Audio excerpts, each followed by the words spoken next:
All right, what the hell? Let's just do this. Welcome.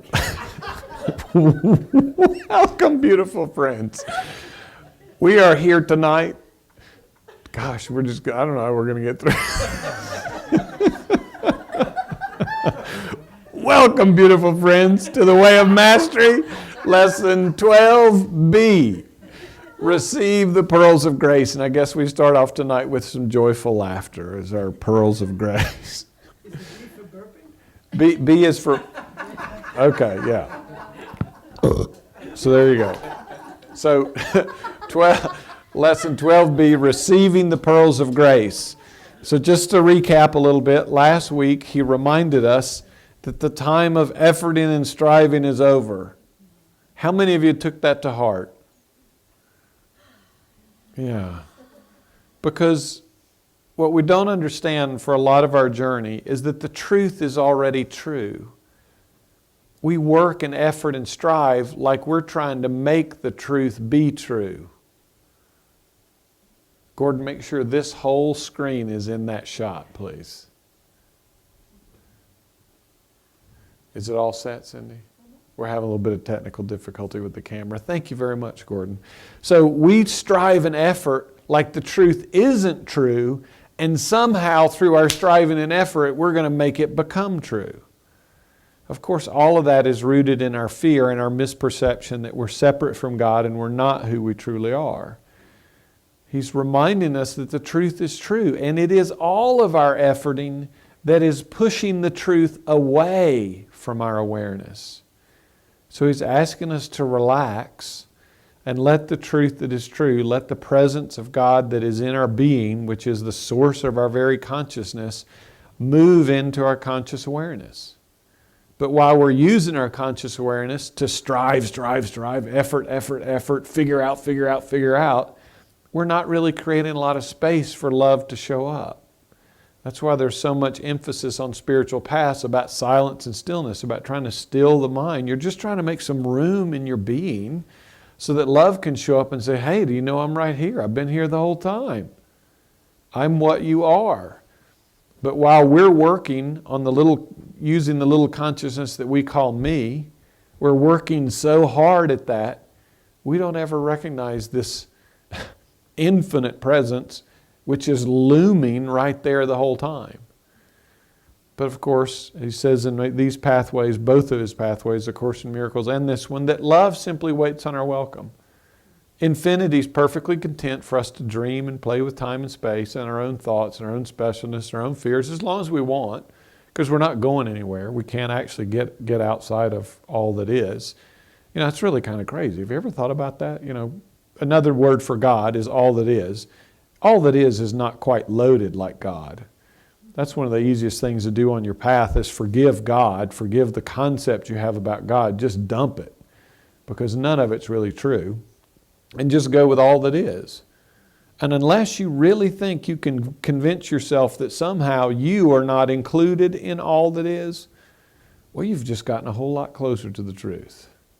And if it's all that is, it has to include everybody else too. Those are two big steps that you take on the pathway that can come pretty quickly in relatively short time and not a lot of effort if you're just willing. So, with that as an introduction, this is Rosie Maria's last deepening with us. She's been here, I don't know what, on and off over 2 or 3 months, and what a miraculous time we have shared together. Thank you for being part of my own pathway. You ready, Cindy? Okay, here we go with the Aramaic Lord's Prayer. Avun de Boshmaya, Ni te Kadash Shamach, Te Malkuda, Neve Sivinach, Akina de Boshmaya O Baraha, Haulan Lachman Sunkanan Yamana, Boshwoklan Halpin, Akina Dapanan, Shwakin Nil Hayabin. Ula talan el nision, el pasan membisha. But all the lachim el kuda, uhaila, utish bokta. La'alam. Amen. Amen. Father, Mother of the cosmos, shimmering light of all, focus your light within us as we breathe your holy breath into the sanctuary of our hearts, uniting within us the sacred rays of your power and beauty. Let your heart's desire unite heaven and earth through our sacred union. Help us fulfill what lies within the circle of our lives today. Forgive our secret fears, as we freely choose to forgive the secret fears of others. Let us not enter forgetfulness, tempted by false appearances. For from your astonishing fire comes the eternal song which sanctifies all, renewed eternally in our lives and throughout creation. We seal these words in our hearts, committed in faith and trust. Amen. I love this line. Forgive us our secret fears as we freely choose to forgive the secret fears of others. All of your secret fears you will find in the context of your own thinking. Thinking really is an expression of fear because it's a thinking that you attribute to be me, separate and apart from the Creator and separate and apart and different from everyone else. He reminds us in A Course in Miracles that my thoughts mean nothing.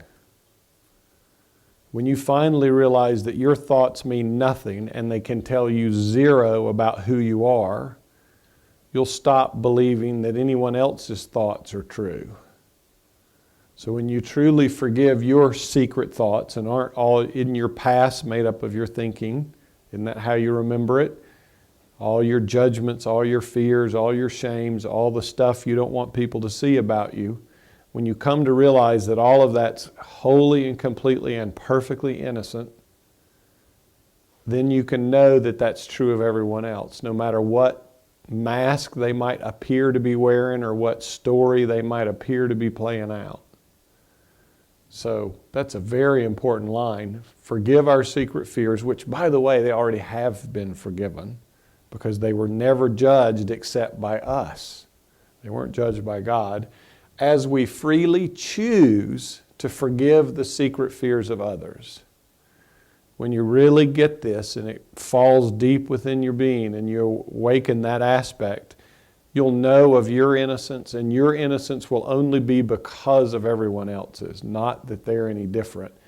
And then you can meet them wherever they seem to be and not share their self-perceptions of guilt or of shame or of unworthiness or of whatever. It's a very, very powerful and very beautiful thing. Okay, abide in His Christ. And by now, we got to be up to what? A total of like 5 hours a day, not just 5 minutes. How many have found this to be a frustratingly, deceivingly hard practice? Yeah, well, there's one honest guy in the room. To take 5 minutes and actually be conscious and present that I am the creator of everything I see, everything I feel, and everything I'm experiencing. Boy, it's really easy to start there, and then 30 seconds later the mind is run off about groceries or who knows what, and all of a sudden you're back to being a victim of this world and you're trying to survive rather than resting in creation and beholding your creation. So anyway, he calls this the single most important practice in the pathway. The single most important practice in the pathway, because you come to abide in that consciousness all the time, being wholly and completely responsible. You start initially for what your inner experience is, and then you'll talk about it later in this pathway. Christ takes responsibility for the whole of creation. There will be nothing that you will look out seemingly without or within and know that you're not the creator of. And you'll do it with great joy and great innocence and great wonder, not with, oh shit, I'm in trouble for that one. Because that's just not the way creation works. You ready, Cindy?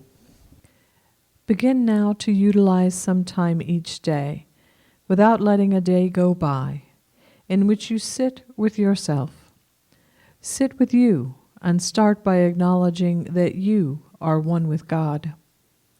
Give yourself 5 minutes to choose, to practice choosing how you will experience sitting in a chair. Practice sitting in a chair as an infinite creator of exactly what you are experiencing in your emotional field. Utilize this very process as a symbol of preparing the mind for the dropping of a pebble into it, out of which will reverberate the vibrations or ripples that will come back to you. Therefore, where you are in this moment, look around. Look at the objects that you see. Look at the people that you see around you, if there are any. Whatever sounds may be coming into your field of awareness, whatever pictures or ideas you may hold of what you are or what the world is, these are all fleeting and temporary illusions. They will pass away and began passing away the moment they were created. Look at all that is around you and decide what value it holds for you. Will you see it as something you must have in your existence? Or will you choose to see it as something you've playfully drawn to yourself? You appreciate it, and it can be gone tomorrow, and your peace will not be disturbed. Which way will you view the world? It begins with 5 minutes, in which you acknowledge that you can create whatever experience you want, as a feeling that floods through your awareness, as a quality of thought that you allow to keep repeating in the mind. You can sit in a chair as an awakened Christ now. For just 5 minutes, experience yourself as Christ, crystallizing a body as a temporary teaching and learning communication device, plopping itself into a chair in a totally neutral corner of creation because you want to have the experience of sitting blissfully at peace in your perfect knowledge of your union with God in this moment.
Shanti Cristo. So if you find yourself able to be at bliss, happy, peaceful, nice feelings in your body when you do this, well, when you find that you're not happy, peaceful, or have these blissful feelings in your body, stop. Stop. Where's my sign? Stop it and abide as Christ. That's it. It's going from being unconscious and about what you're creating and not liking it, to going to being conscious and creating what it is you choose to experience. At some point you're going to wake up and go, oh my God, I've had this ability the whole time. Because I and the Creator are one. I'm creating in the likeness of God. I'm creating my experience. And I'm free to create it any way I wish, no matter what's happening. Okay, you ready? Here we go, Cindy. Indeed, beloved friends, as we then come to the completion of this one brief year together, look well to see that no drops of grace have been ignored. Open the heart ever more deeply.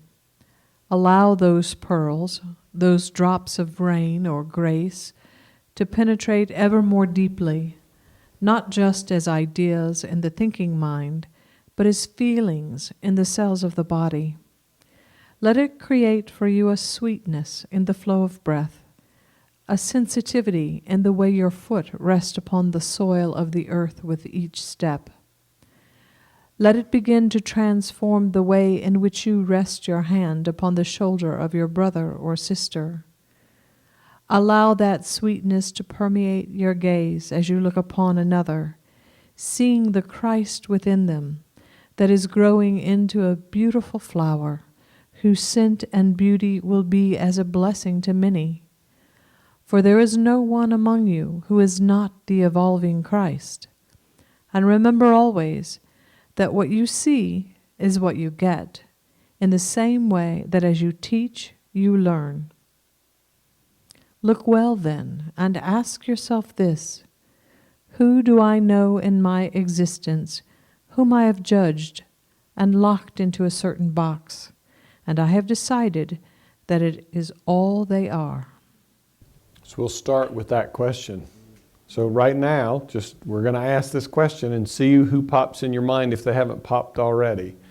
Who do I know in my existence who I have judged and locked into a certain box, and I have decided that is all they are? Low hanging forgiveness fruit. You don't even have to reach up to pick that one. It's right on the ground. It's already been offered you.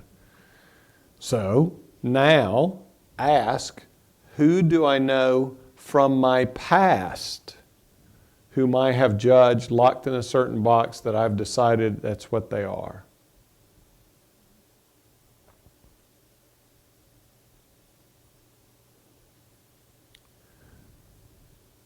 Who have we as humanity in our existence judged and locked in a certain box and decided that is all they are?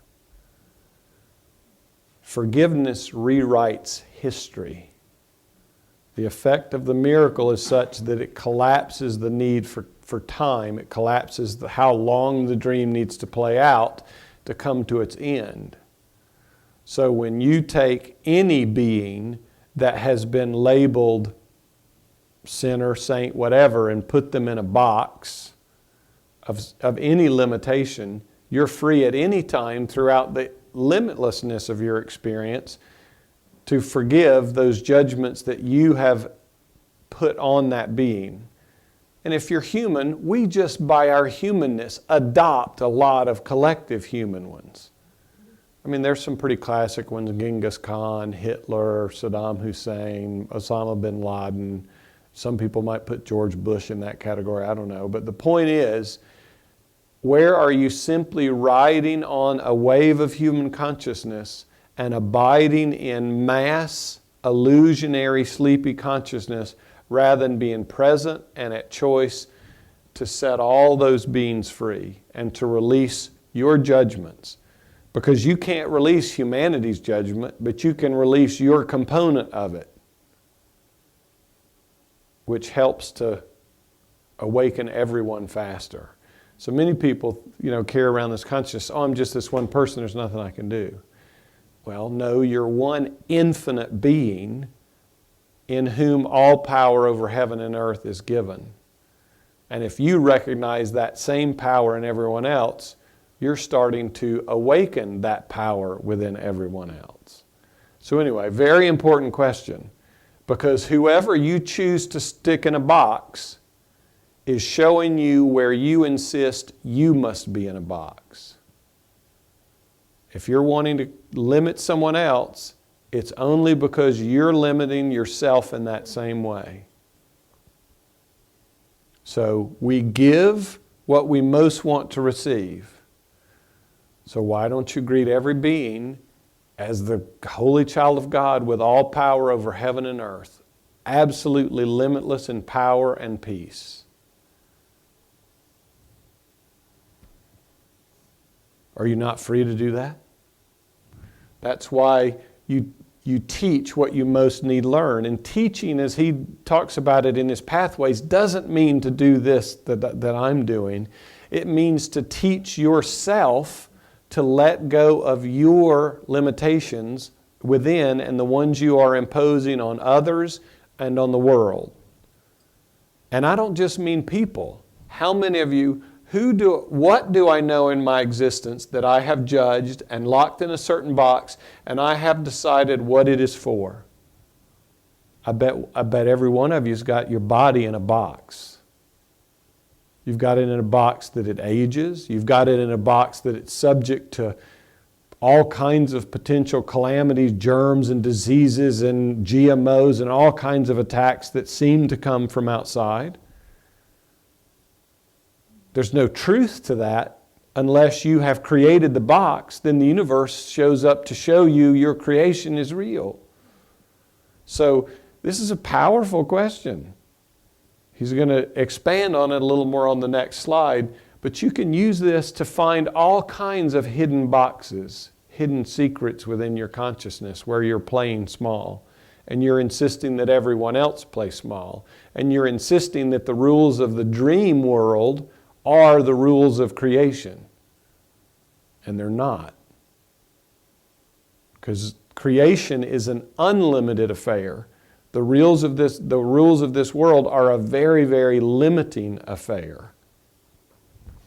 Which is some of what Jeshua proved in his miraculous stuff. And he busted the most cherished belief in the world of separation and dreams, that death is unreal. And that sickness of the body is unreal and can be undone like that. The 3-day delay, I think, was just for effect. So, he had to get the body to the stinketh stage for people to really believe it. If it was like 5 minutes later, they would have said, oh, well, he was never dead. But he had to get it past the stinketh stage so everybody would really believe what he did. So, at the first of this lesson, he uses the symbol of a farmer's field. Your consciousness is given to you by God, this huge infinite field of consciousness, in which God desires to pour in God's self so that fruitful bounty, harvests of all kinds of greatness arise in your consciousness. But we're asked to merely tend the garden. This was part of his symbol about the mustard seed. The mustard seed already has in it its full potential. The farmer isn't what makes the seed grow. That's the mystery of I am. That's the mystery of God. But you're asked to cultivate it. You're asked to keep the garden of your consciousness clear of weeds and bramble bushes and thickets and briars and all kinds of stuff. And most of us are aware our consciousness is not a pure, pristine field. It's full of all kinds of crap that we planted long ago, and we're reaping harvests of crap, and we don't really like it. So it takes consciousness, it takes presence, it takes awareness to stay conscious within your consciousness and begin this process of weeding. And he makes it very clear, it's not enough to just chop the top of the weed off. You have to go get the roots, or the weed's going to go right back. So when you hear your mind go, I'm a lousy sinner. And then you turn around and you go, oh, I know what to do. I'll just cut the leaves off of that and I'll say, I am the Christ. Well, unless you pull up the roots, the unconscious guilt and beliefs that are giving birth to that I'm a sinner stuff, it's going to grow right back. How many of you are exhausted at trying to replace negative thoughts with positive thoughts? Damn, that's a lot of work. Because we don't actually go find the root. Why is it that what's underneath this thought, I'm a sinner? And if you'll go with the Spirit and start to look, you'll find unconscious stuff. Because if you don't have an unconscious belief, those thoughts aren't birthed in your consciousness. None of you are thinking, I'm a toad all day long. And contending with thoughts, I'm a toad, I'm a horse, I'm cattle. Because you don't have unconscious beliefs that you're an animal. You see what I mean? So if you're having these thoughts, you can't ignore that they're there. You want to go find, well, I really do believe this on some level. It may sound preposterous, but if I don't go find the root that was planted, what seems to be in the past, and correct it, forgive it, pull it up, look at it, own it, and say, you know what? This is in my consciousness because I chose at some time to plant this here. I chose to believe my parents when they said I was unworthy, and I planted that and called it my garden. So you have to do the weeding, pulling up all those weeds. And then you can allow the pearls of grace, the drops of rain. And the symbol of the rain is just that it's given freely to all equally. And that if the field is prepared, it'll nurture. It'll make the field grow. It'll make the field grow weeds if that's what you've planted. Or it'll make it grow beautiful roses without thorns if that's, you're the creator of that. And it has to go deeper, not just as ideas in the thinking mind. He started, and a lot of this pathway was about the thinking mind. That's where we all start because that's what we're most deeply identified. He asked us 2 lessons ago to move into a space where we're willing to have unlimited and unobstructed feeling nature as the very basis of our being rather than our thinking minds. Because your thinking mind lies to you like crazy. The feelings are much closer to reality and they're trying to tell you another story. They're trying to tell you what's hidden. So about moving into the feeling state and then into the actual feeling cells of the body. He talked in the thing about abiding as Christ that the body is a communication device.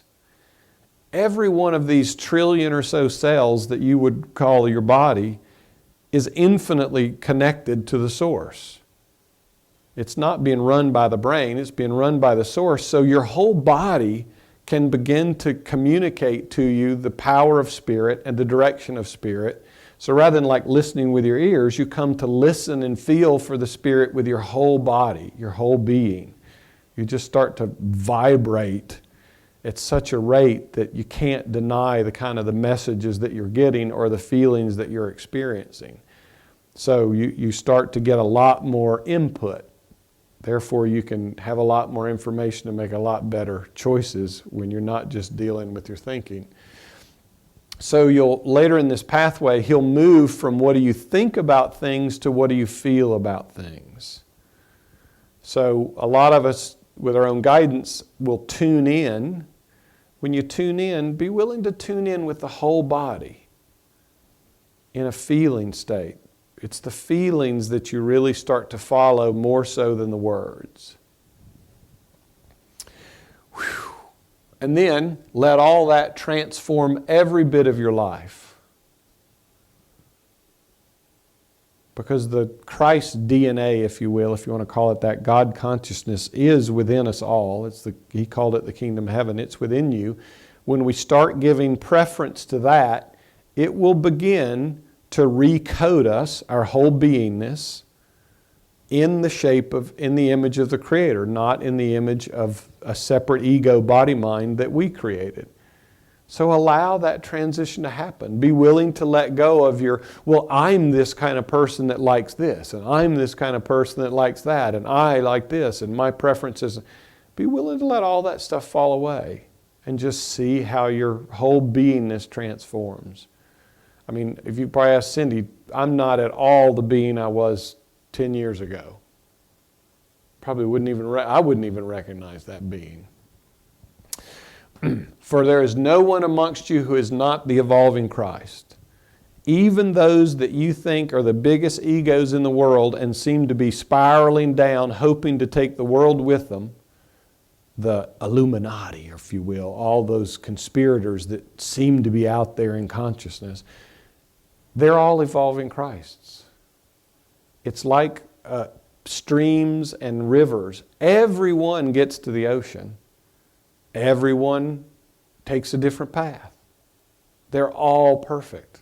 No ocean, or the ocean never limits any, it doesn't say no to any river or any stream or any drop of rain falling directly in it.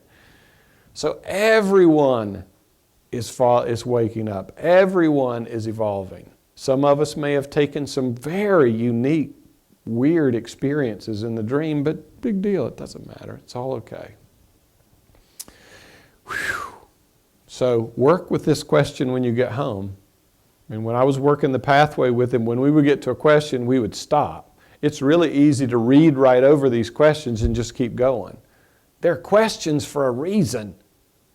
They're italicized for a reason. He's trying to get you to stop and get present and actually consider what he's asking. Because every time you are shown someone that you have judged, you are judging yourself in the same way. You might not know it, but that's what we do. We judge out there because we don't want to own that it's our own stuff. So we project it onto someone else. There you will find a fruitful meditation for the remainder of your time until we begin that which will be called the way of transformation.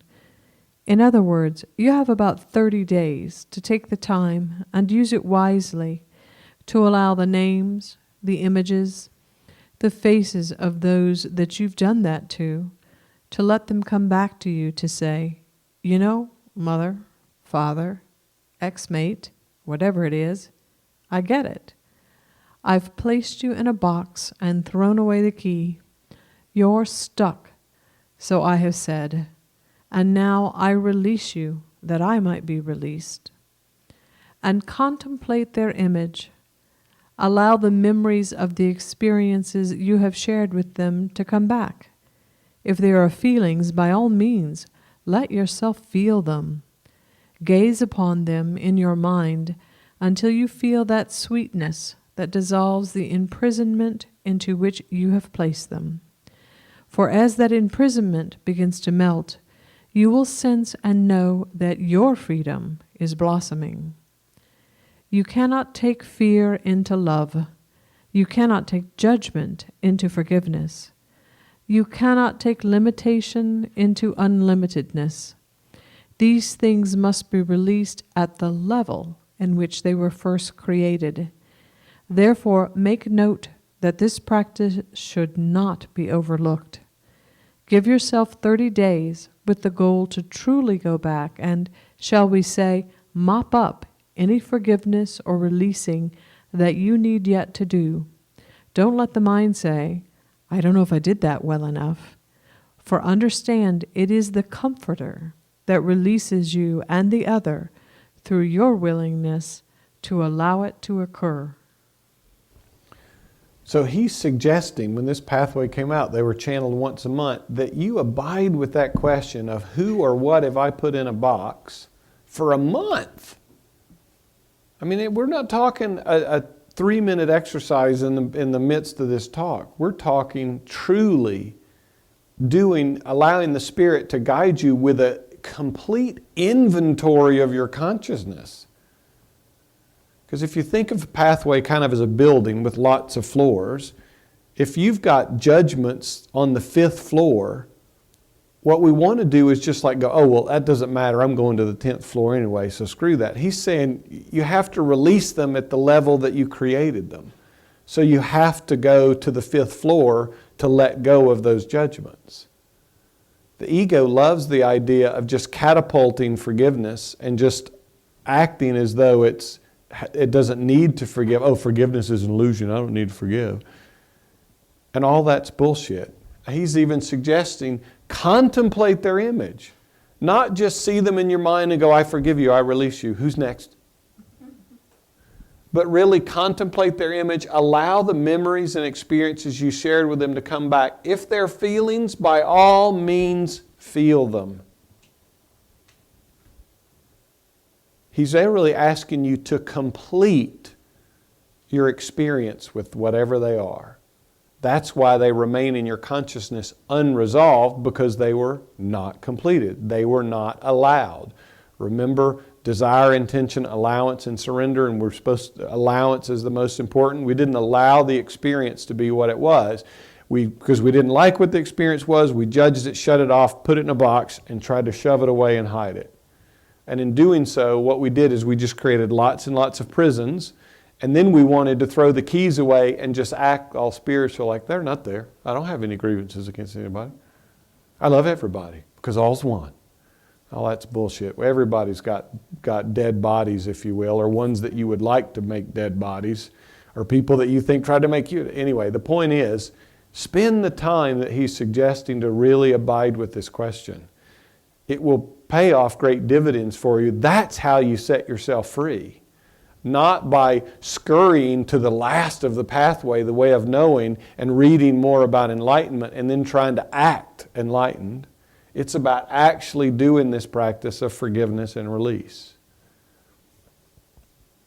And each one of you knows there's stuff there that you've been wanting to avoid.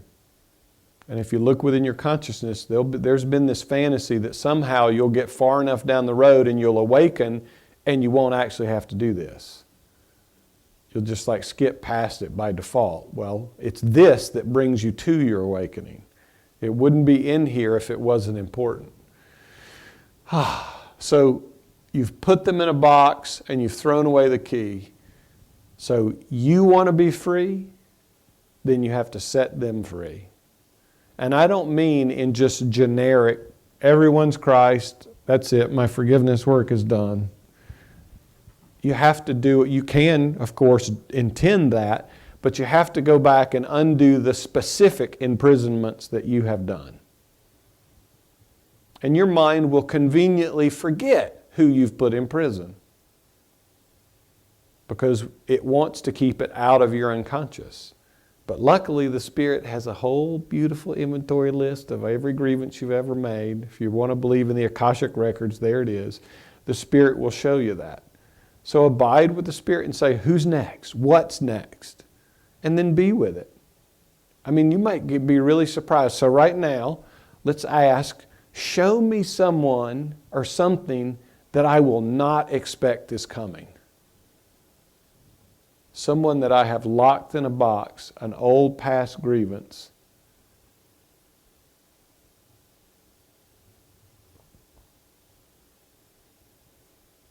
Now don't bear down. I can feel some of you like concentrating really hard. This is about relaxing, being open. Just imagine yourself like you're sitting here and there's an image screen up here and the Spirit's just going to put the picture up there. It's not your responsibility. You're just going to witness it.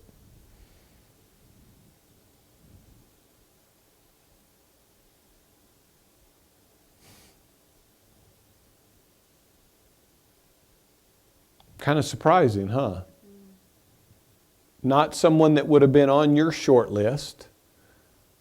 So, do you see the power of engaging with Spirit? If you want to wake up, it's really important to use this inner guidance. Because of your own thinking, you wouldn't have gone to this person.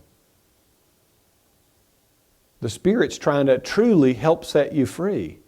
Not going to leave a stone unturned. And for those of you who, I don't ever hear guidance. Well, you just saw it. So know that guidance is there. And if you will employ it in this way, with the desire and intention, not to justify your judgments about what that horrible person did to you, but in your willingness to let them go so you can be free. Guidance will joyfully join with you in that way. It's not going to help you condemn, but it will certainly join in setting you free because it sets them free. And by the way, those beings who are your guidance, it further sets them free too. So it helps. Forgiveness is good for everyone and everything. So take the time to do it. You can't take fear into love. You can't take judgment into forgiveness. You know, many people, the ego tells us this whole methodology of if I'm a victim, you know, I've been a martyr my whole life and all these horrible people have treated me so bad that like where I'm going to get to heaven and we're going to say, gosh, God, look, or after death, because heaven's right here, they did me so wrong. I'm innocent. Don't judge me, judge them. You can't take those judgments with you. If you do, you just get back on the I'm a still judger short bus, reincarnate, and you get another chance to truly do your authentic forgiveness work. So you can't take those with you. That's why you go with wholly empty hands. I have no grievances, I have no needs, I have no judgments, I have none of that kind of stuff. You can't take limitation into unlimitedness. You can't even take the idea of yourself as a body having lived just this lifetime. Because if that's what you think you are, you've put yourself in a box. You let that go too. Now, my own coming through this, I never would have come to this stuff if I hadn't have been willing to listen to the inner voice and say, what have I not considered for forgiveness? What remains unlooked at? What have I not seen yet? And I'm still willing to ask that question because I don't know what I don't know until I see it. And when I see it, then I'm glad to release it because it's my freedom and the freedom of everyone else. So anyway, take the time to do this meditation.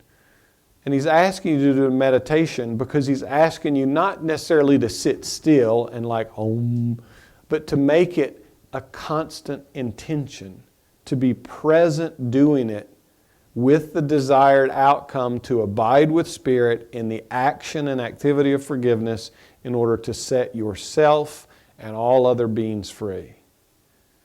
Judgments were a very effective separating tool.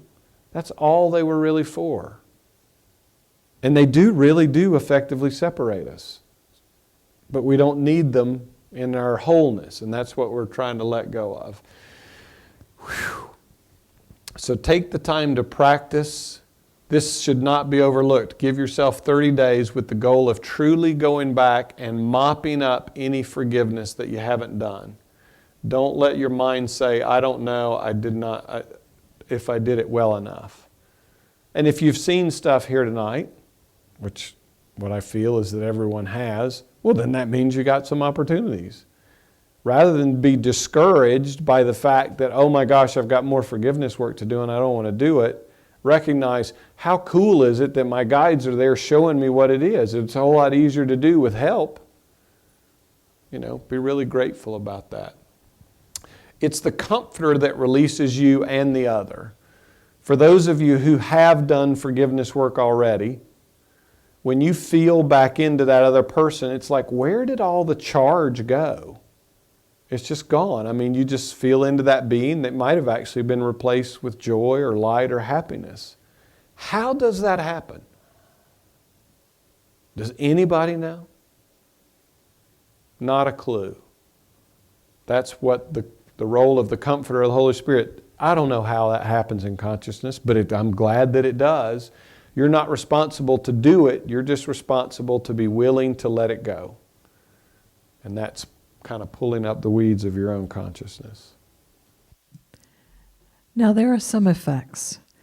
This will mean that when you've truly done that, never again do you have any justification or excuse for attaching any experience you have had, any feelings you have ever felt, shall we say, to the hook on the side of their imprisonment that you've placed them in.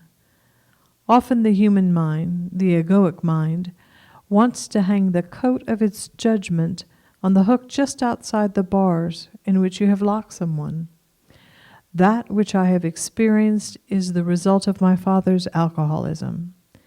That which I have experienced in life is the result of my mother having 40,000 affairs a week.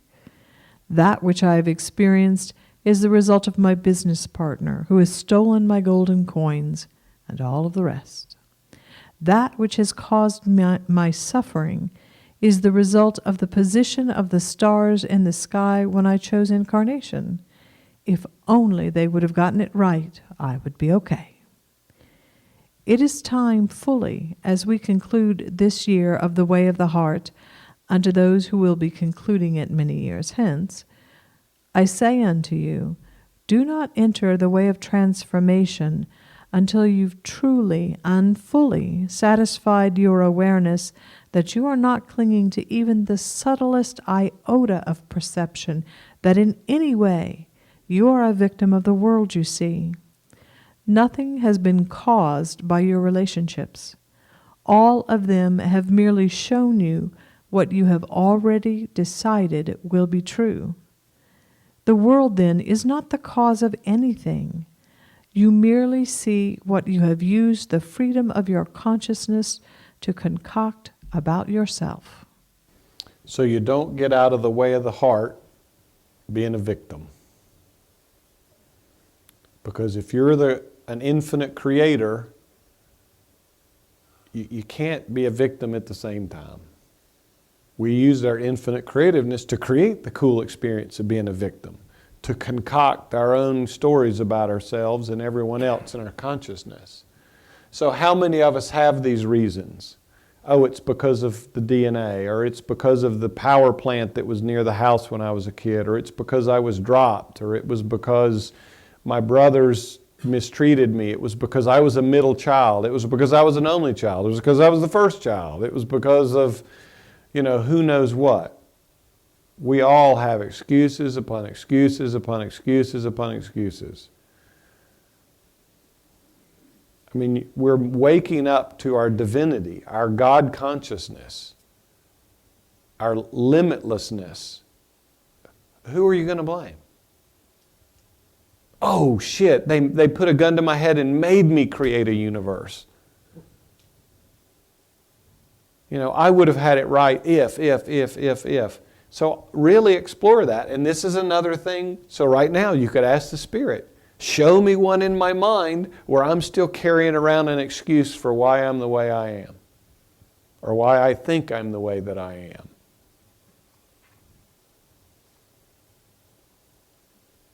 I can feel yours. It's come up for you before, hasn't it? Still there.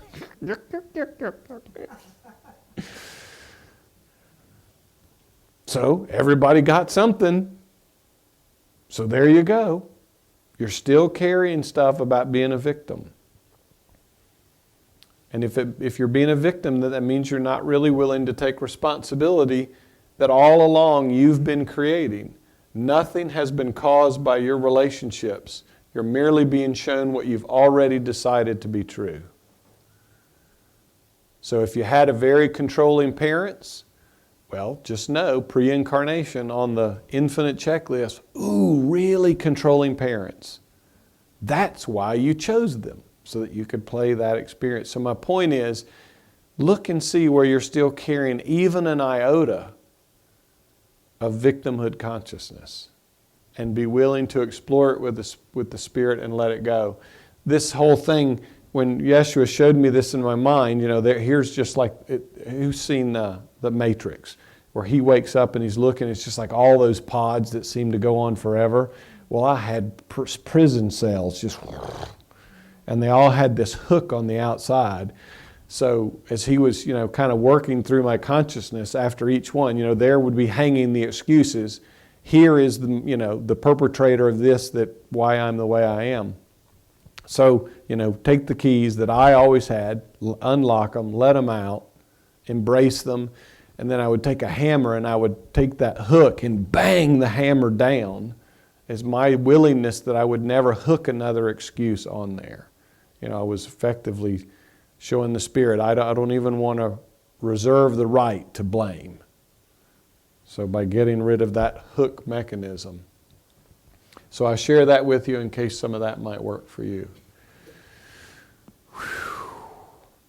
So are you willing to accept that nothing has caused your suffering except you? And are you willing to bless and celebrate every being who came rushing to you and said, I'll play your persecutor because you've chosen to be a victim? I mean, this is a big step. The ego doesn't like this at all. But so if you chose to be a victim, on the level of soul, that other soul loves you so much, they said, you know what? I'll be the one to come show you. I'll be the one to come show you your choices. I'll be the mirror, and I'll take all your projections. Now, of course, we all made this co-conspiracy agreement when you incarnate. It's like we all just agree to be mirrors for everyone. Did you ever find yourself like, why is it around this one person, I like change my whole beingness. I like act really different. Did anybody ever experience that? Well, that being was playing with energies that you weren't kind of in your normal range, but you get there and you're unconscious, but you're still forced to reflect back to them what they're playing. And you end up walking out of there going, what the hell was I doing? Now, when you wake up, you get a new contract, which you get to reflect their perfect innocence and their limitlessness back to them. But you've got to work through your stuff first. So please be willing to do this. Otherwise, you're just moving ahead, because the mind loves to run ahead, because the mind doesn't want to actually do this work authentically. It just wants to rush ahead and get some really more cool and juicy ideas that it can think about. But this is what truly mops up, drags the stuff up out of the basement of your consciousness, which is what's really holding you down. Whew. And for those of I just love, he's talked about astrology. For those of you who read your horoscopes and then project, oh, that's why I'm, because Pluto and Uranus are in proximity to something, I don't know. I mean, come on, think about it for a minute. Planets millions and millions of miles away that, by the way, humanity didn't even know about not all that long ago. That's why you're the way you are.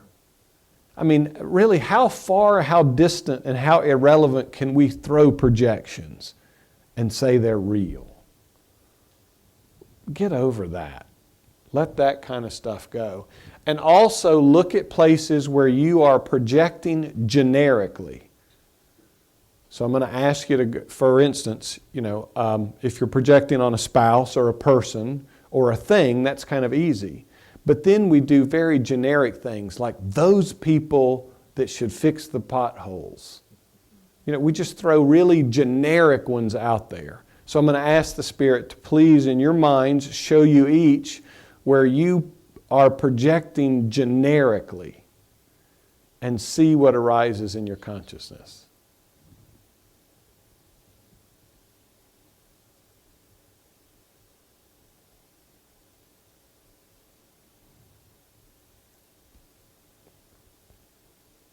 And don't make the mistake of thinking all projections are negative. We also project positive traits that we don't want to own as our own onto others. The ego's favorite one to project? Enlightenment. It'll project it. Oh, that one's enlightened. Wow, I really like that one. That one's enlightened. So my point is, don't just look for negative things. Look where you're projecting this group is better than another group or something like that, because all that's still a separating mechanism. So did everybody get one? A generic projection target? How many thousands? Well, so the point is, you have no shortage of opportunities to work with the Spirit and do this work. And it can be, if you start really looking at this, you can feel incredibly overwhelmed. It's like, oh my God, there's so much stuff, I'll never get through this. That's not the case. I'll give you some tips to speed that process up. So if you find one of those, oh my gosh, I'm projecting generically on little old ladies. Okay? We've all got a concept of little old ladies. We can kind of, so you can say, what is the energy here that I'm truly trying to project? And what I was shown was, what that is it's about making distinctions simply based on age. And I would also shown my projections about innocent little babies. So you can start to recognize, well, wow, this is about an egoic consciousness trying to play with the idea of time to create difference. So let me grab a bigger group while I'm willing to forgive this. So if I'm willing to forgive the concept of time, with that has to go my age limitation or my age stuff about little old ladies and infants. Do you see what I mean?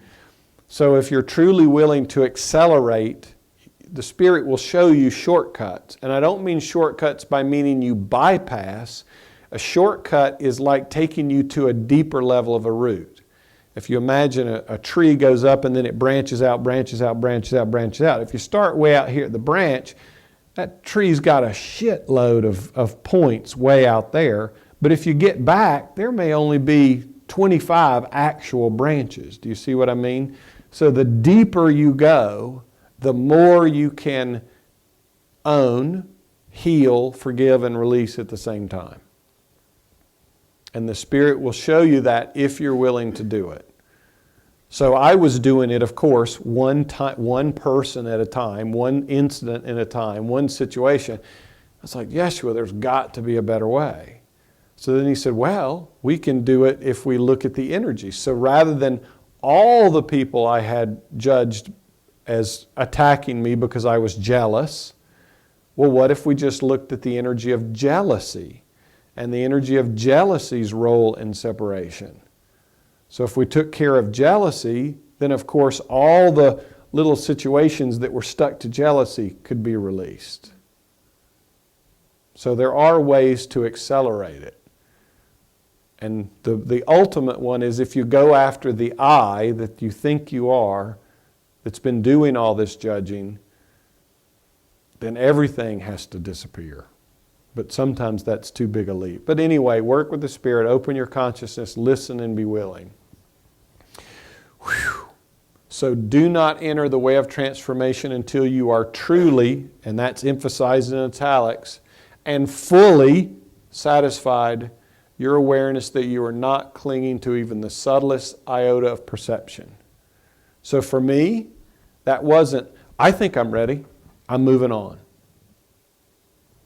Spirit, Jeshua, guide, am I ready to move on? They're the ones that know. I can't remember the grocery list. So work with your guides. Because they're there for your success, for your awakening, not to hamper you. They're doing all they can to accelerate it for you. But that doesn't mean you get to skip true forgiveness work or authentic release. Lack is not caused by taxation.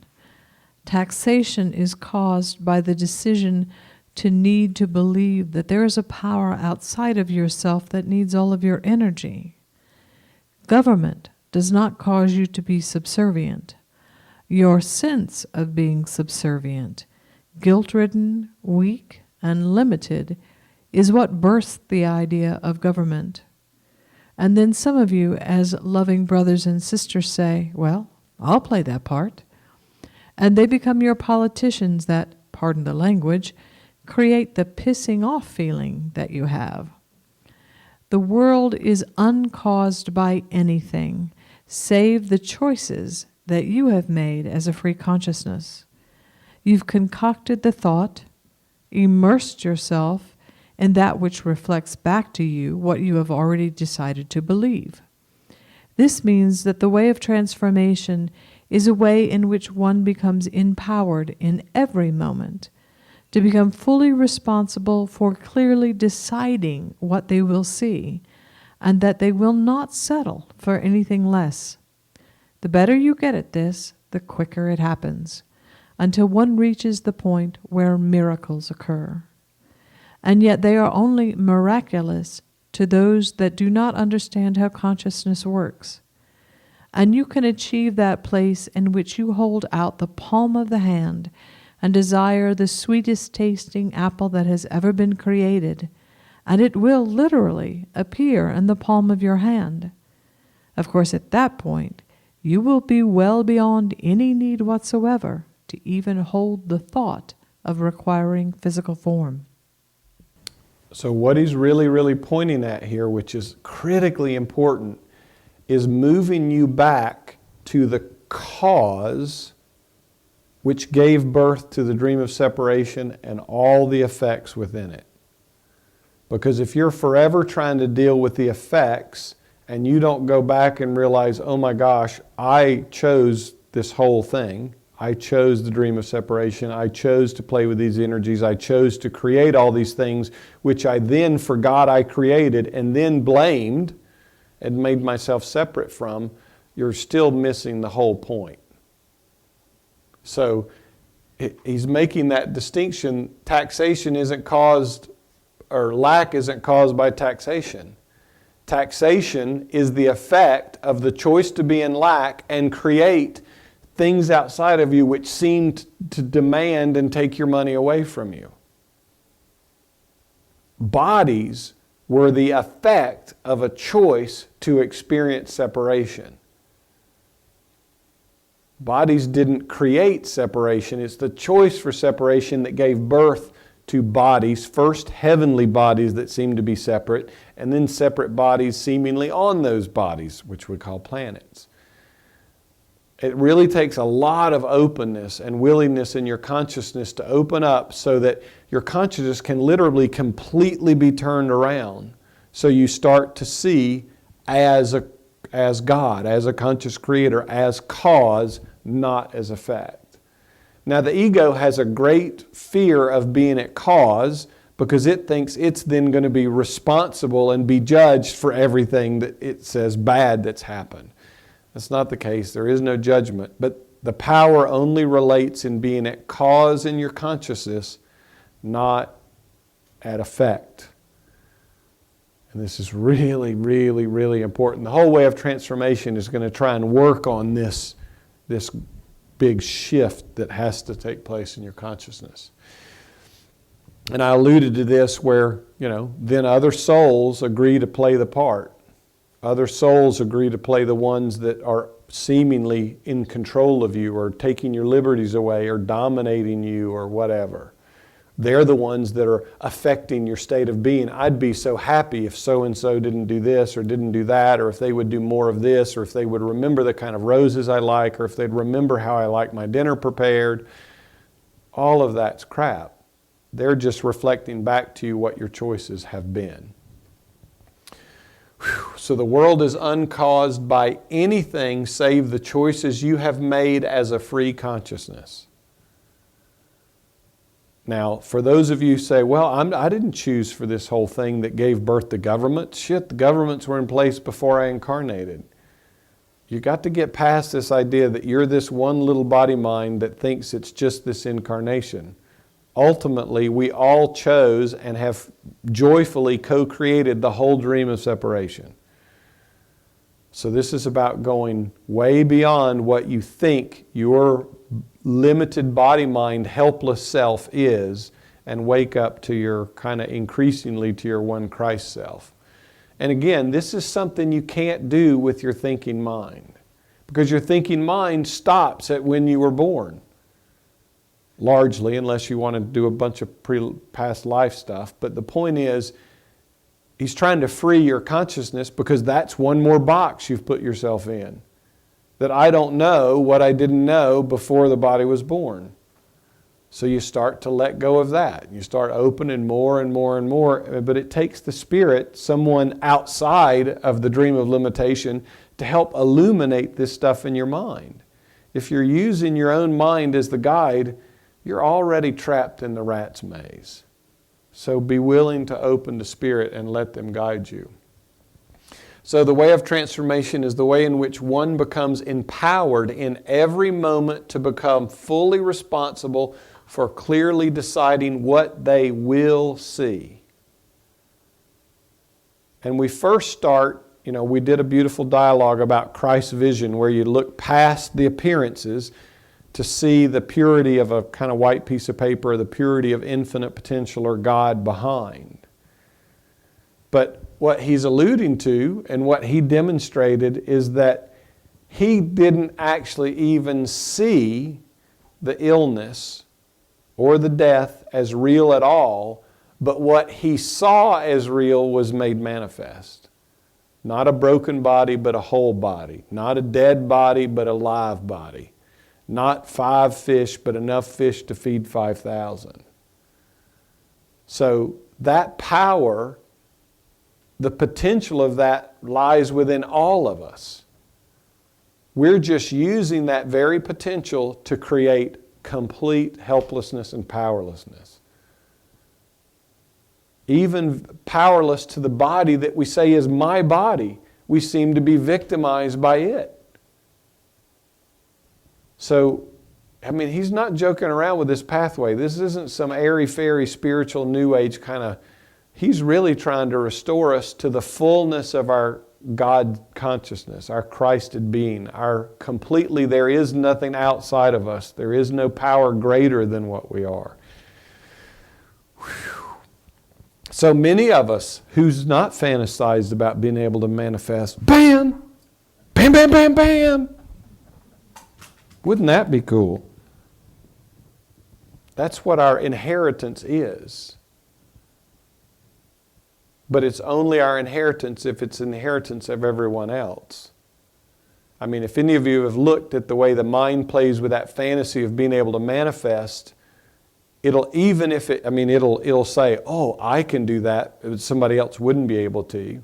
Or if I could do it, I would do it in these benevolent ways. You know, Yeshua's demonstrations were demonstrations to show us what is true about all beings.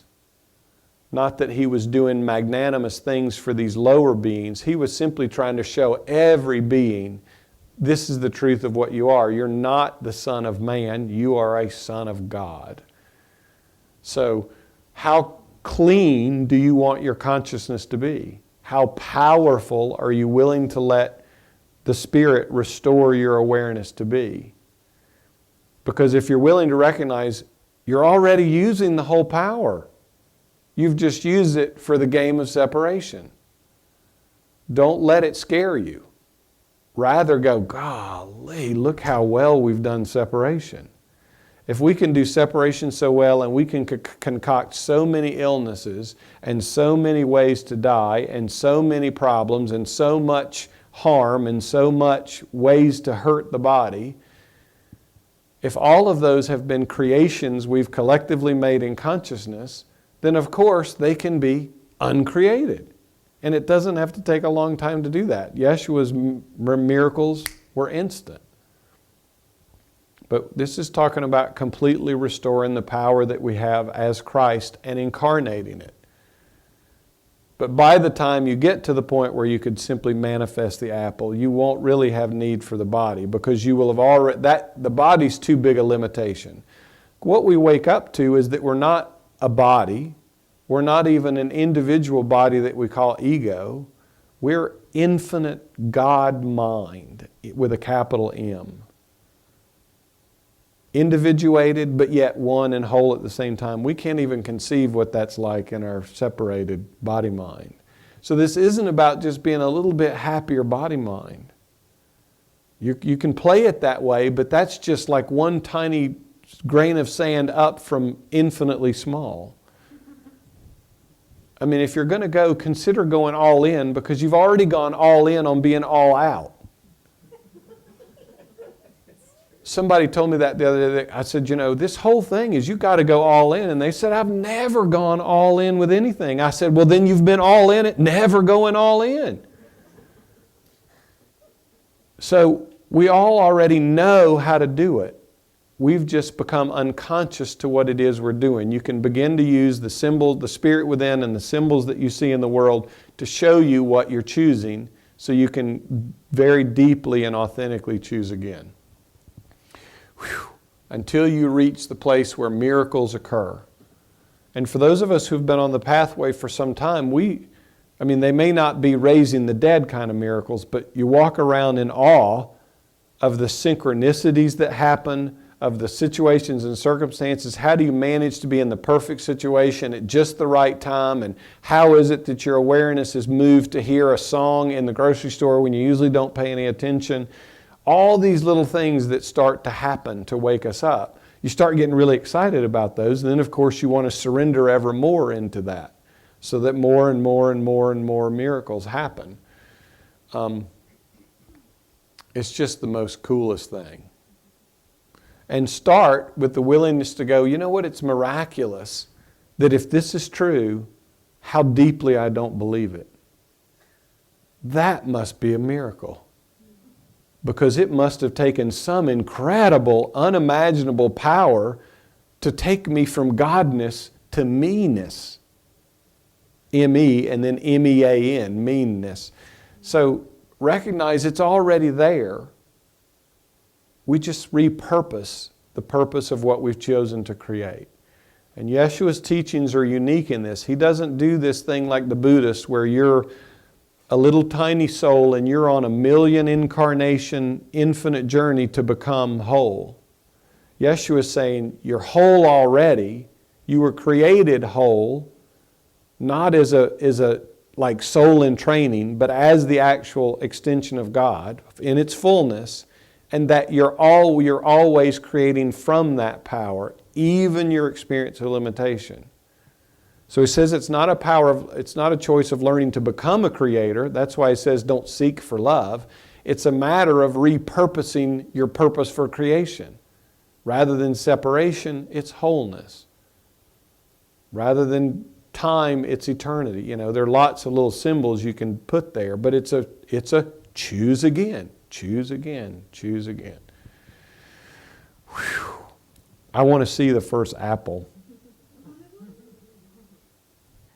You will begin then to get a sense of your mastery by being able to look at the world you are seeing and observing clearly what's been changing in it and how quickly and effortlessly that which the heart truly desires, because it's in alignment with the mind of God, becomes manifested effortlessly.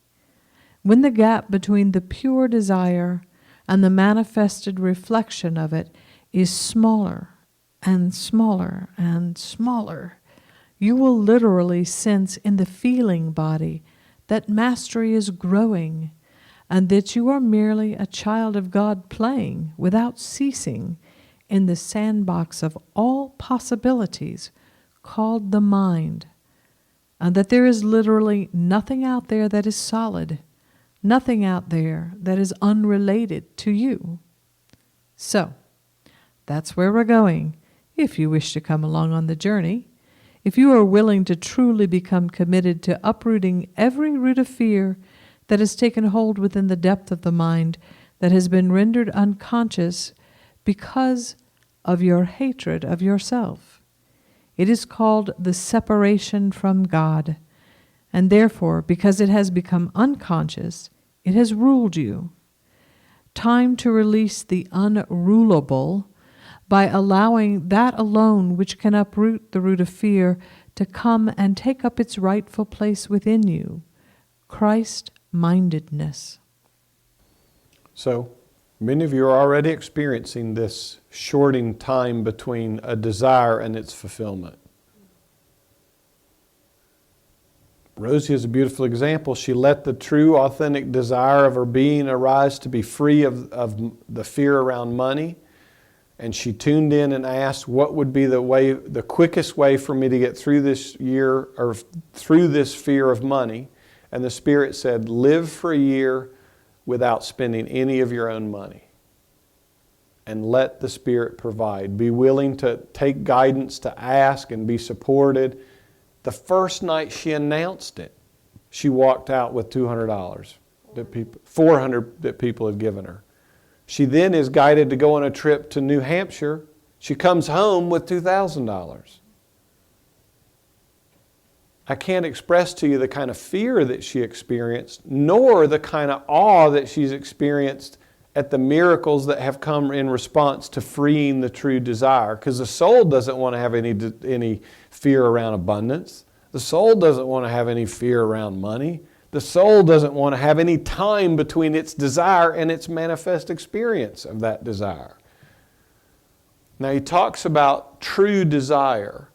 And true desire, if we go back to lesson number 4 where he talked about following the thread of desire, true desire is birthed from the mind of God into our being. Most of us are scared to death about desire. It's like abundance.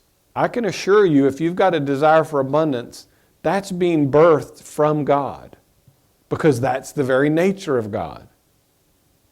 If you've got lots of energy in your consciousness about sexual energy, that's a desire for limitless creative expression being birthed within the mind of God, but by the time that filters its way down to our separated body-mind consciousness, we take a creative impulse that's kind of coming this way.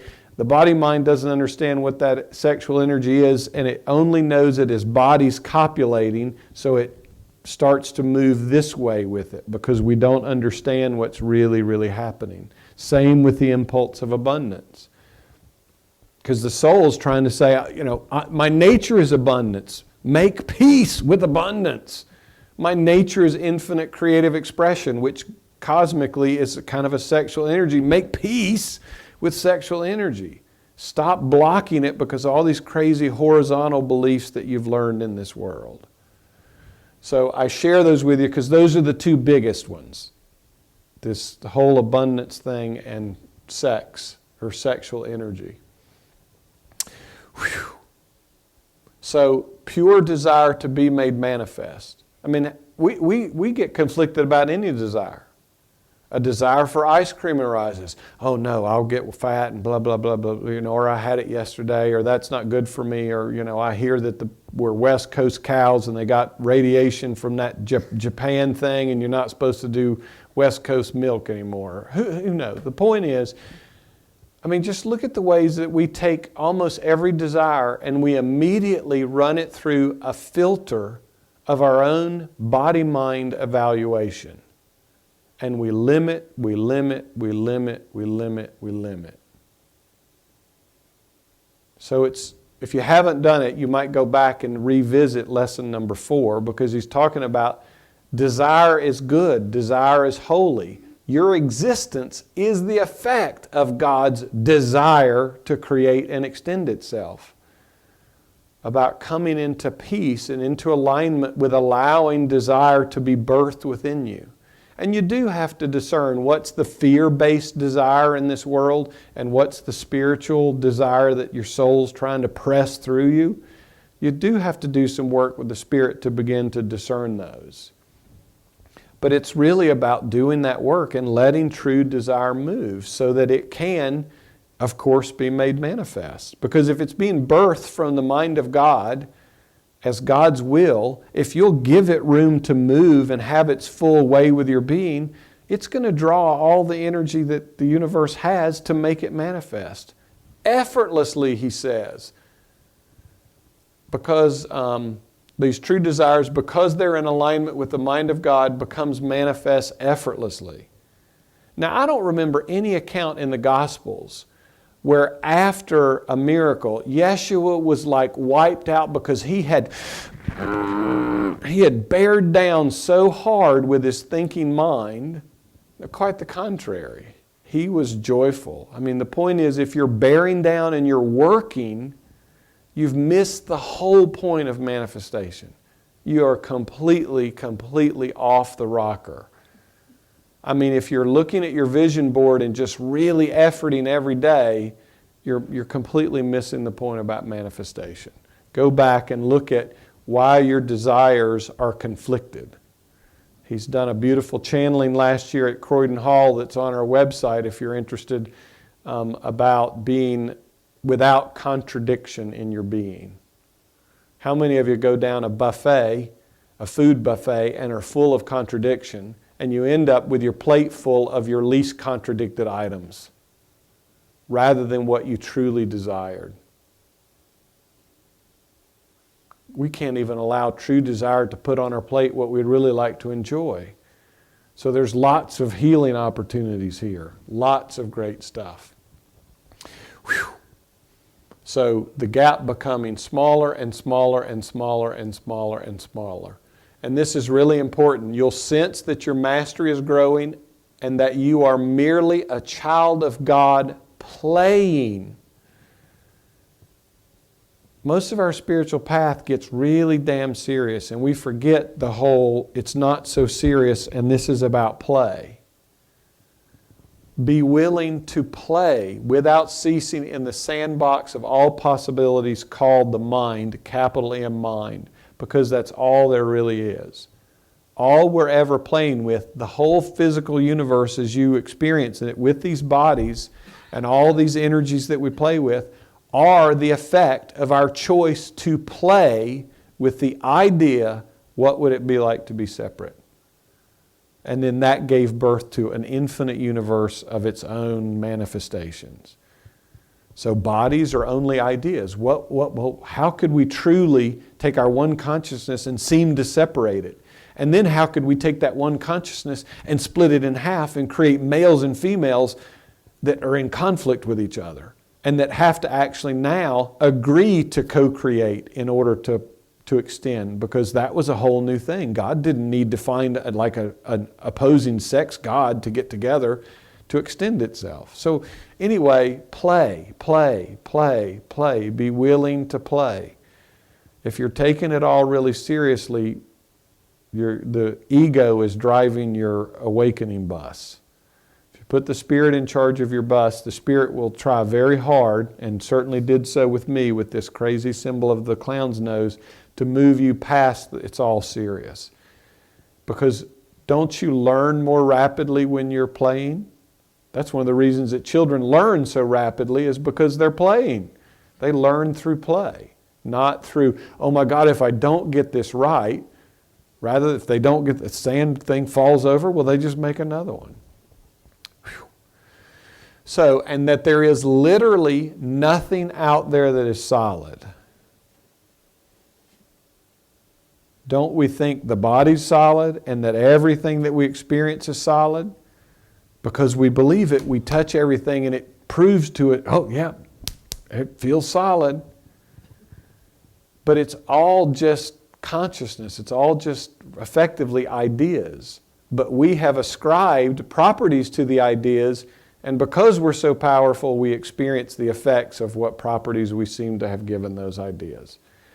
So anyway, from our experience as a body, mind, and our senses, you have to take a big willingness to take an intuitive leap with Spirit beyond and willing to question that everything that my body tells me about the world and its laws may not be true. Am I willing to make that leap? Am I willing to let the Spirit begin to show me? And even in the world now, physics, established science in the world is saying it's all quantum physics. It's all waves and particles. Nothing's really solid. It's like 0.1% seems to be matter, and everything else just seems to be this vast empty space, like a mind. But anyway, so if you're starting to let those ideas in your consciousness, give the Spirit some room. Play with me. Show me ways. Bring things into my consciousness that begin to open my mind that nothing is what I think it is. Nothing is what my experience tells me that it is. And have fun with it. Have fun with it, because if you're asking to be shown, then you might not freak out when you have a spiritual opening and you realize, oh my God, nothing is solid. When you see it for yourself, it won't scare you because you will have made welcome for it and you'll be expecting to be shown.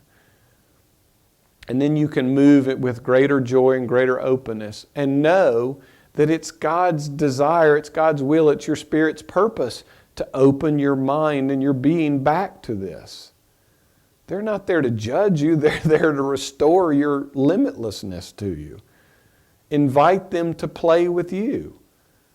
When I asked Jeshua on my pathway, I said, I don't even know what, I started hearing the voice, I don't even know what this whole awakening thing's about, but I'd like it to be painless, fast, and fun.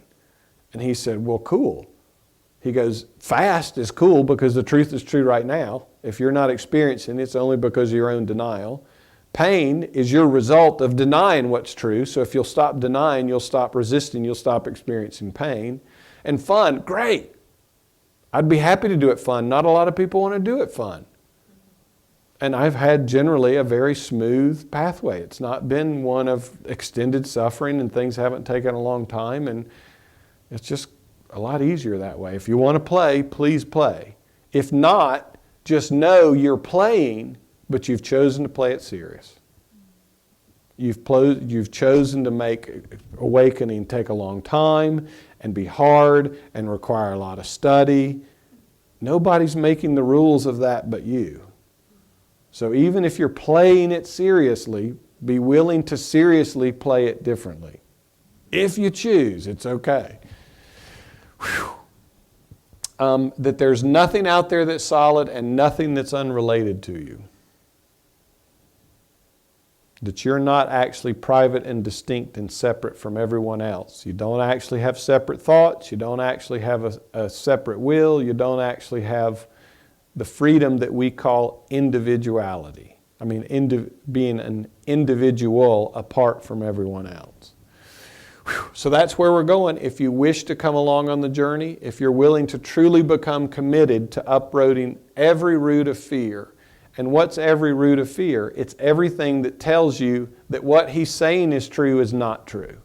Every belief that you hold that says things are solid, time is real, bodies are real, death is real, sickness is real, I'm a victim, all those things are roots of fear that he's asking to come out of the depth of your mind. And I don't mean replacing an intellectual concept with a new intellectual concept. He's talking about the depth of your mind that has been restored from the unconsciousness because you hated yourself.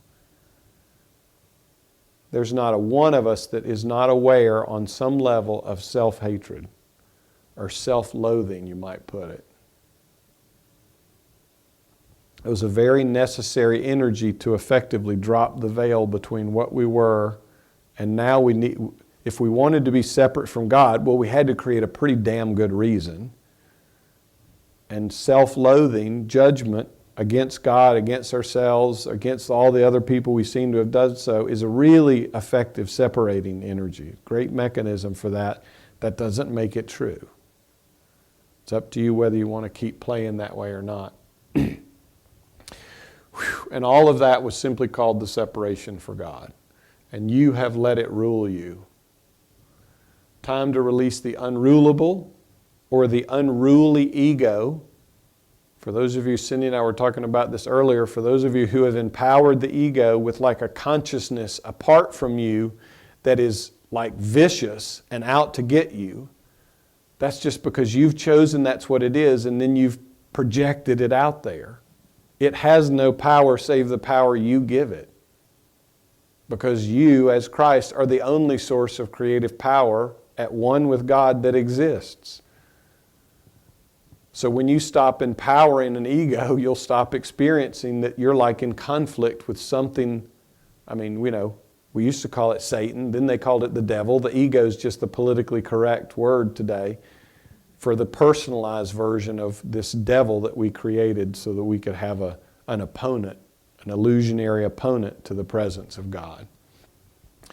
Whew. And uproot fear and come to take up its rightful place in you, your Christ-mindedness. And that was the whole ascend to the right hand of the Father business.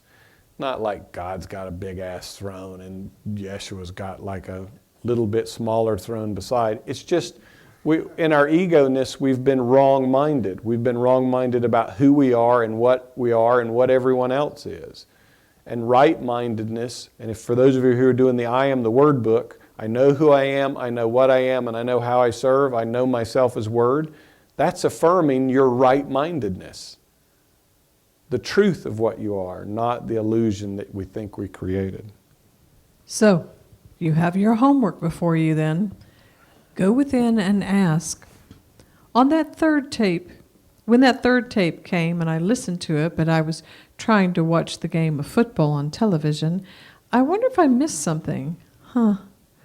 When I listened to tape number 7, but was on the way to having the dinner date with that new body that looked so enticing to me, did I really sit with it and extract all the pearls that were offered? Perhaps I'll go back and really set aside an hour in which I deliberately set the world aside and what you do when you call it hanging on every word. And yet, with a relaxed body and a soft breath and a non-grasping mind, be you therefore like a sponge that allows the raindrops to be absorbed into the self. And that is all. Knowledge is not a cognitive struggle. It is not the arranging of ideas in some order that satisfies the thinking mind. Knowledge is the receiving of a vibration that begins to soften the soil of the heart and dissolves the root of fear from your being. Knowledge is that which is the result of the transformation of the garden that you have been given and entrusted with, the field of mind that is you. And that mind pervades the body. It pervades the space around you and melds and dances with other infinite webs of relationship called other minds. Energy dancing into energy, unlimited forever, out of which all things of time are birthed and pass away. So it's important, he says, go within and ask. Go within is code for asking the Spirit within, not of your own thinking mind. It's not what do I think, it's go within and ask this question. Just like the previous one that we went in, kind of asked the Spirit outside of the little tiny realm of me, and all of a sudden all this stuff started being shown. So it'll really help you, rather than thinking for yourself, when you ask the Spirit a question, imagine yourself sitting in a room like this with a blank screen in front of you. And let the words appear on the screen. Let the images appear on the screen. Because they'll be sourced from a source of light, like a projector, rather than from your own individuated dark body-mind consciousness. Does that make sense? Now, you'll still have a choice whether you choose to believe what you see on the screen or not, whether you choose to forgive the person you're shown or not. But if you rely on your own thinking, which you would attribute to your past, because you can't think anything that you haven't learned in your, quote, past, that's the separating tool, that thinking mind. It's not the waking up tool. It's not the truth of what you are. So when you're willing to be humble enough and stop efforting with the thinking mind to grasp at knowing it, or master A Course in Miracles, or a way of mastery with a theology that you can line up so perfectly and argue against any other mind, that's not knowledge. That's not got anything to do with where he's asking us to go. He's asking us to set that part of our being down and begin to appeal to our own Christ mind, or the Spirit, or the Holy Spirit, and let that mind begin to show us. Let that mind begin to release the things way under the thinking mind. Because the thinking mind can't unthink itself. There's stuff hidden away from the thinking mind in your deeper being that gives birth to a thinking mind. So it's about employing the Spirit in that effort. But he talks about it with a relaxed body and a soft breath and a non-grasping sponge. When I was listening to these channelings a lot, and for me, I was a listener, I wasn't really a reader, he would have me listen to them in different situations. Sometimes when I was doing nothing else. Sometimes when I was riding on the mower. Sometimes when I was driving. Sometimes when I was walking. Sometimes just to try and get them to drop into my consciousness in states where I wasn't really paying a lot of attention. They could kind of sneak past the gatekeeper because I was at least having to pay attention to driving the mower. You know what I mean? Sometimes, how many people get revelations in the shower, or you get them while you're driving? It's like your attention has to be focused on something, so you tend to become less defended against the Spirit dropping things in your consciousness. I got a lot while I drove. Sometimes if I was really kind of balled up in my mind, I would just go drive, and stuff would tend to stop in. So relax and let it come in and let your being soak it up like a sponge. Your soul already knows this pathway. It created the pathway. You don't think we would choose to dream the dream of separation without creating escape hatches, do you? So when we dreamed the whole dream, we left escape hatches in place so that when we were ready to get out, you would grab an escape hatch. Some might call that A Course in Miracles. Some might call that the Upanishad. Some might call that the Way of Mastery. Well, this happens to be the one because you're watching this and you're in this room, one of the ones that you chose to pull into your awareness to act as your escape hatch. So one, celebrate the fact that you've gotten the escape hatch in your possession. That's really important. But two, be willing to open up that you share the Christ-minded consciousness that created the escape hatch. And you just need open to the fact that this knowledge already resides within me. Not that I need to learn it, but I just need to forget that I thought I didn't know it. You undo the defenses rather than trying to learn it. Now, we all agreed to let Jeshua be the spokesman for this pathway because he was the only one who would say, I'll jump on the cross. And I'm grateful that he did that one because nobody else threw their hand up for that one. So anyway, so knowledge is the result of the transformation of the garden that you have been entrusted with, and that's the field of mind which you are. You're not the body, you're mind. And if you look at you read any of the near-death experiences, you'll hear people speak and recognize that they know they're not the body, but that they're this infinitely grand and magnificent expanded state of consciousness that's at one with everything else. That's true about us now. You don't just get that after the body drops, but you can begin to appeal to that aspect of your being and surrender. When you're saying, thy will be done, you're really surrendering only unto your Christ self. You know, we want to say, I don't know if I want God's will because, of course, we've made an enemy out of God. You do want it because it really is your own infinite will. Whew. And that space of mind pervades the body and the space around you and dances and melds with all other minds.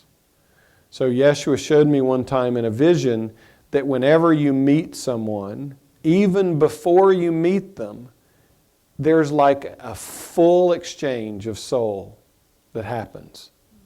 And because it's happening outside of time, it's instant and it's complete. So that other being on the level of soul knows your entire Akashic record, knows every energy that you're playing with, knows the script, knows everything about you. And likewise you about them. You remember in the Bible when he came to the woman at the well and he shocked her by knowing she had been married 5 times and blah, blah, blah, blah, blah. He was just conscious to what's happening all the time. He didn't have any special skill. He had just dropped the defense that, that's another person. I don't know anything about them. But when you recognize it's one soul and we share one mind and there is no separation, all of that information is there.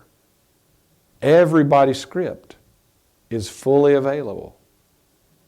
So when you start to drop that kind of stuff, and if anyone's talked to a medium or a channel, that's really all they're doing. Edgar Cayce was a famous one. That's all he was doing. And that capacity lies within all of us. How many of you people get intuitive hits about someone? I can just sense that they are contracted around this or whatever it might be. The more you open up to that, the more that faculty will kind of come online in your awareness. And so long as you don't choose it to make you special, if you choose it to only serve the one, the whole, then that faculty will continue to grow and expand for you. If you want to make yourself special about it, it'll stay very narrow and it can't even stop. So you see, where I abide is everywhere at once, and so do you. You simply don't know it yet. I abide with an infinite array of friends who have realized the truth and have been set free. They are infinitely creating, without ceasing, that which extends their treasure, which is the good, the holy, and the beautiful. Many have given you images of choirs of angels singing the praises of God. It's the same thing. For when extension of joy becomes free to express only the good, the holy, and the beautiful, it is like a vibration of many notes, a choir of creative consciousness, sparks of divinity, who abide in perfect unlimitedness and know it, and ceaselessly extend their deepest bliss by allowing the good and the holy and the beautiful to flow through them from the infinite, mysterious, ungraspable, uncontainable mind that is God. As the sunlight of the sun creates and streams through many sunbeams that extend out to the far reaches of your universe as light, out of which planets are birthed, and animals and water and trees and birds and men. So when he says, so you see, where I abide is everywhere at once. The difference between Jeshua in his full realized state and the difference between us is I to him means God. I to us usually means me. So when he said, I am that I am, he was identifying with God consciousness. And this is a lot like the mirror thing. You don't wait for the mirror to tell you you're God. At some point you've got to go, if I want this mirror to smile, I'm just going to have to smile. It's not going to do it first. You have to start letting in your consciousness, I and the Father are one. Maybe this is true, I am the Christ.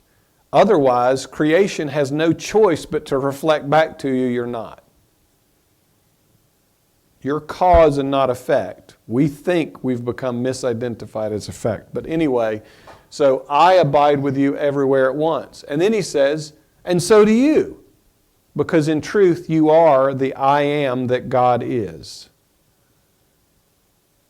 Are we willing to let go of all our beliefs and let our consciousness be fully purified of everything that tells us that's not true? Maybe for him, but not for me. You know, he's made a point in this pathway over and over and over. We're perfect equals, we're perfect equals, we're perfect equals. He doesn't say we're perfect equals after a long time. He's saying we're perfect equals now.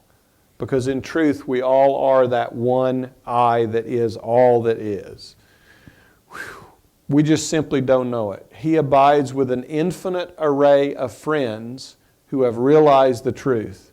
So the array of friends that he abides with are infinite. Because that's all he has are friends. That's all there is within the one holy mind of God in the one Christ child are friends. Enemies only arose as a way to say, you know what, we've known each other for eternity. What would it be like to act like we didn't know each other and we didn't like each other? And what a cool thing that is. He said, no souls journey into time and space, no matter what conflict they appear to have in time and space, that does not deepen their friendship and communion as soul.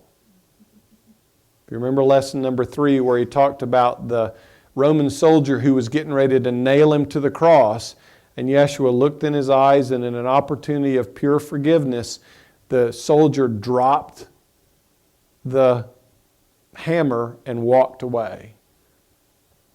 That soldier went on to be Saint Germain, who is he talks about him in this pathway. So if you think you have enemies, it's a friend that you've chosen to play conflict with. You might as well just drop the whole conflict and recognize you're really, really inseparable, undeniable, eternal friends. Whew. Infinitely creating the good, the holy, and the beautiful. And much of what they create are things that gets dropped into your consciousness. All of my One Who Wakes dialogues are creations that are co-created with them that drop in. Because we're creating for one purpose, to create the good, the holy, and the beautiful to serve creation.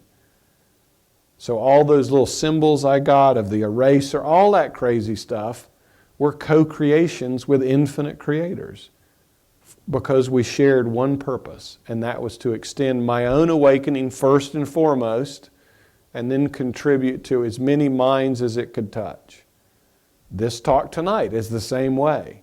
It's not being birthed only out of John Mark's separated consciousness, but it's being birthed with all those beings that he'll call them later in this pathway, the Christ Council, who are serving ourselves. It's just the coolest thing.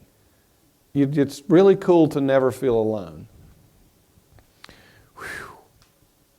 So, and I talked last week about his definition of being a master, and how most of us think being a master is, I've mastered it, meaning I know it inside and out, through and through. And his definition of a master is that which of myself knows nothing. All that I am streams forth from the mysterious, infinite, ungraspable, uncontainable mind of God.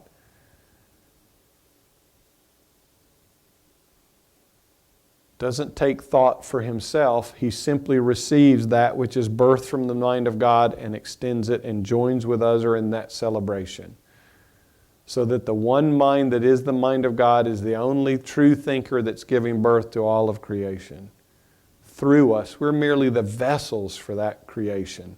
Our choice is, do we choose to limit it, or do we choose to let it flow without limitation?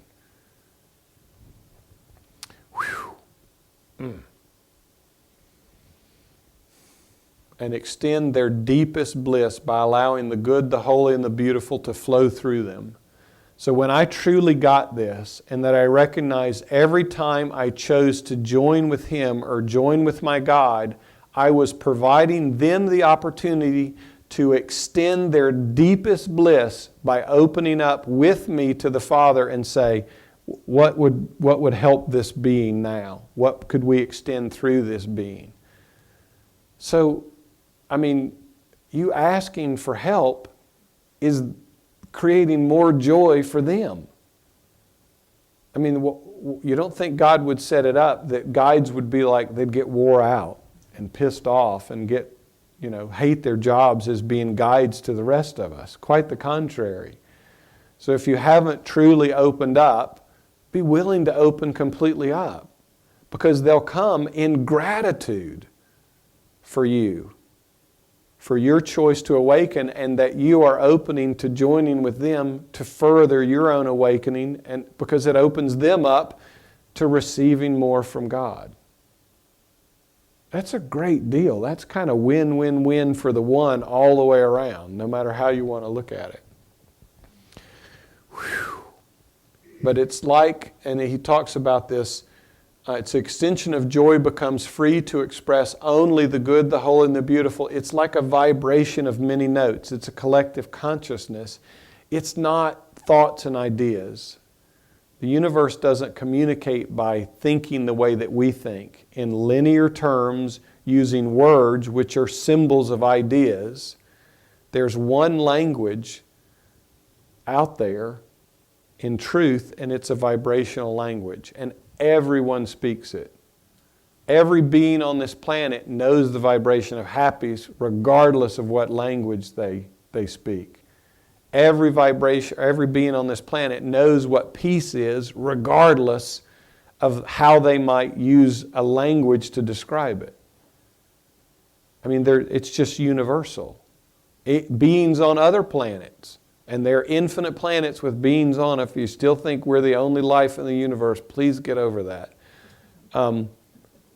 They know happiness by the same vibration that we know happiness, because it's one and it's shared uniformly. So when you start to drop out of the thinking mind being your identity and you really move into this vibrational feeling thing, you'll actually become to move your being not as thought as the initiator of it, but as feeling, and vibration as the mover of it. In this pathway later on, he talks about breath first, mind last, heart and feeling in between. The mind is like the friggin' caboose. It doesn't see what reality is it just sees what's happened. And then it creates a commentary on it because it's always looking the wrong direction. So anyway, isn't it cool? Come back next Tuesday for what may be the third and final, we'll see, deepening of lesson number 12, receiving the pearls of grace. How many received pearls of grace tonight? We were able to get a perspective and a point of view significantly different than what we walked in the room with. That's the value of opening your consciousness up and abiding in communion with Spirit so that the Christ mind or God mind can illuminate and then illuminate all our minds. That's the cool thing of being a channel for love rather than a channel for fear, which, I don't know, that sucked. I'm over that. Okay, any questions or comments tonight?